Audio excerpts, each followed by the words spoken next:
Hello and welcome. Today I'm in the only man-made object visible from space, the Pensacola, the Tier 7 US cruiser. And this is a match that happened quite a while ago, so I would like to apologize for Ashigara. And this is pretty much an ideal match for the Pensacola. You see, she really likes being in a Tier 5 to 7 match, where there are as many cruisers on the enemy team as possible, and in this case there are 8 of them.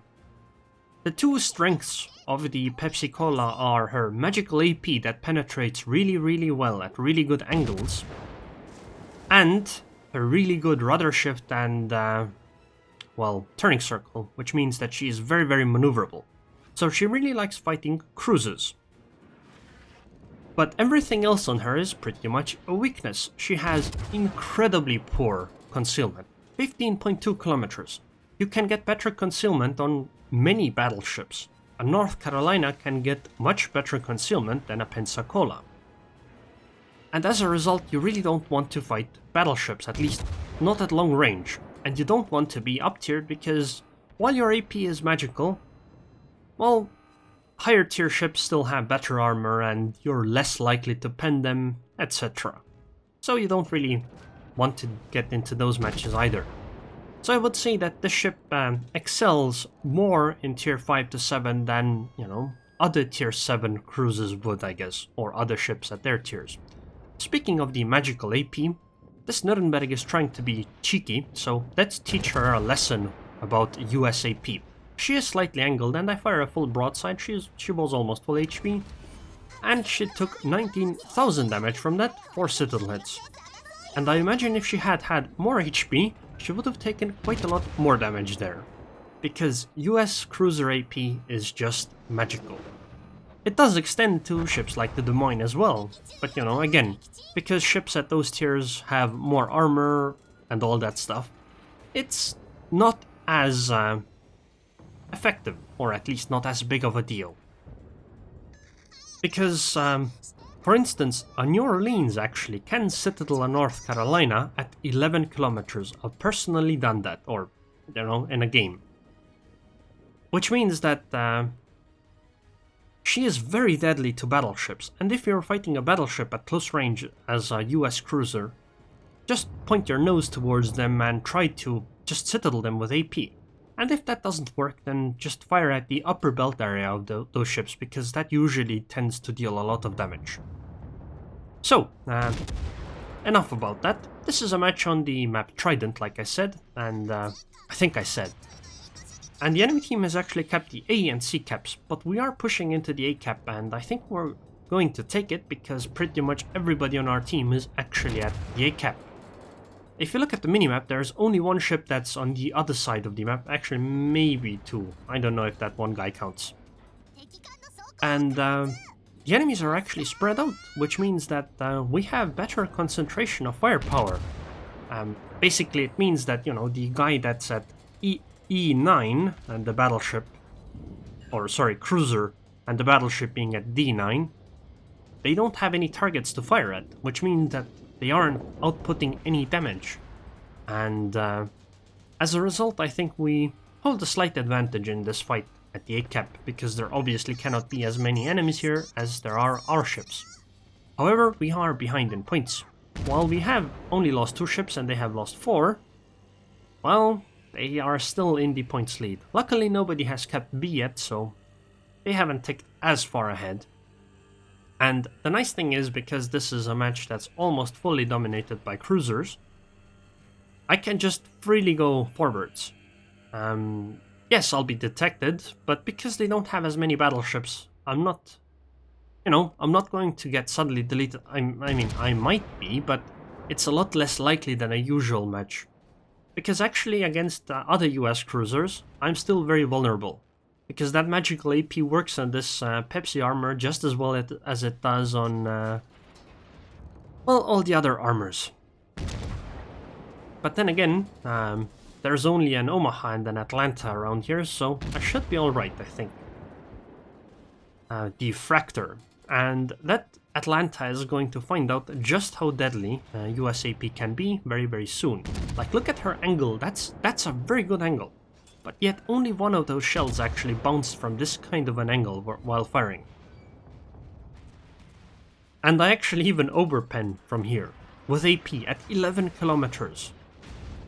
Because, you know, an Atlanta is even more fragile than a Pepsi. Which can sometimes be in her advantage though, because ships are more likely to overpen her rather than do regular pens, which tends to not apply to the Pepsi as much. Goodbye, Atlanta. Okay, so now I think I'll try chasing down that Omaha, or at least go in that direction, and maybe see if there are some other enemy ships around that I can shoot to try to deal more damage.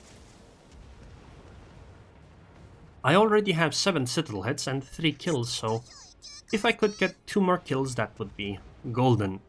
Also have to remember that because there are many cruisers, the damage numbers aren't going to be as high in this game.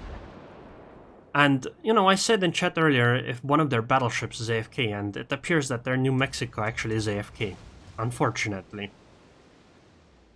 One of their team actually asks why somebody is camping at P6, but I believe, you know, he is talking about the New Mexico, so yeah. Sorry, but she's just AFK. So, the next target is finishing off that Budyani, because, well, it's a cruiser that's at fairly low HP, and I really would like to get my Kraken unleashed. Not to mention I can keep chasing that Omaha later anyway.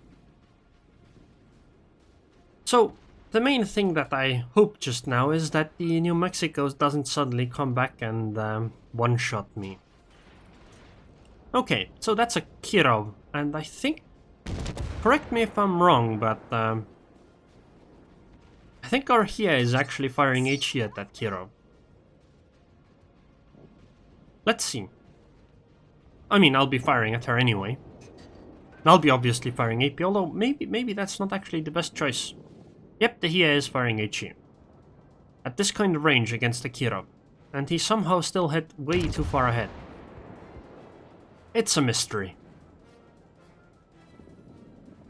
Okay, I only got 1 pen, and I think that actually hit like a gun or something, because that did no damage. Next salvo though, because it's a cruiser, the reload is really quick. Okay, now it should be goodbye Kirov, I think. No! Actually, you know, I take it back. Maybe the Hia had a point, because I just got 5 overpens and 2 penetrations in that salvo, so maybe the Hia had a point, because if I'm overpenning, the Hia definitely is overpenning. So, let's try to finish this Omaha off, that's really annoying at long range.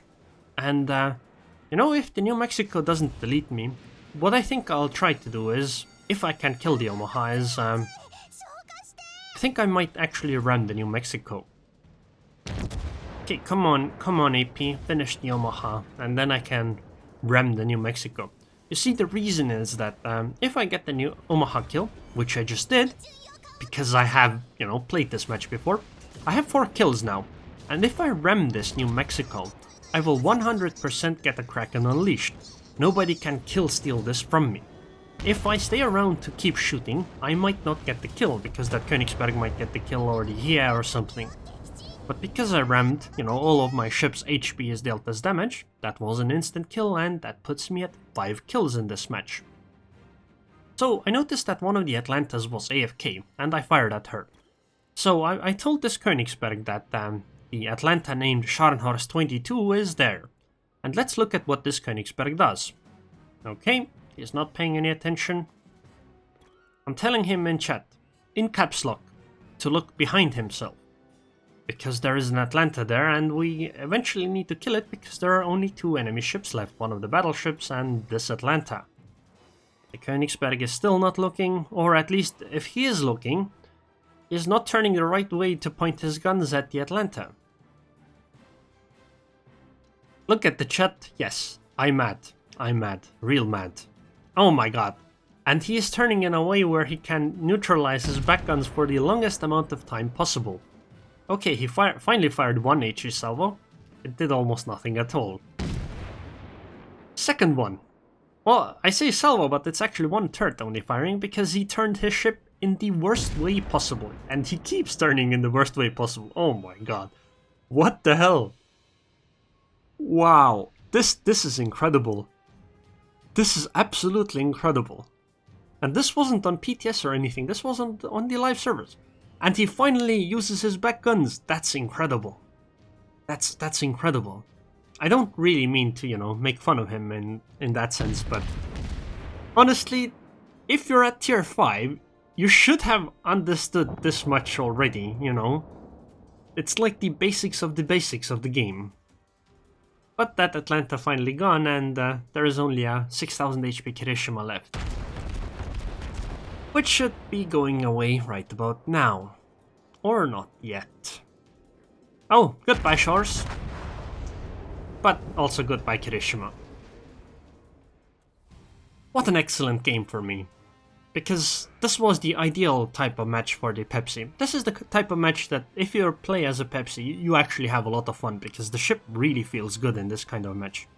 So, 13,000 experience, First Blood, Kraken Unleashed, Devastating Strike, 101,000 damage, 62 shell hits, 5 ships killed, and 9 citadel hits. And I even caused the flooding as a US cruiser. Because ramming causes flooding. 2,552 base experience in a match where number 2 is at 1,600. And that's the Königsberg. Honestly, yeah. I'm sorry, Königsberg. He's probably a new type of player, because you can get to tier 5 fairly quickly, and I mean the player achievement that says that he got the warrior, which means he is new to the game. So I apologize for the jokes earlier, but still, at tier 5, you should already try to figure out how to point your guns better. So, 29,000 from ramming, 64,000 with AP, 7,000 with HE, almost nothing from fires because I almost didn't even fire HE. And I only survived for 9 minutes, yet I did 101,000 damage in a tier 5 to 7 game. I would say this was a very good match for me. But then again, the matchmaking put everything in favor for me. So credits and XP. 260,000 credits profit, 15,000 captain experience, and yeah, it's a new captain that I'm trying to train from pretty much scratch at this point. So yeah, this was a match that showed that the Pepsi can be a really nice ship, and I hope you guys enjoyed this video.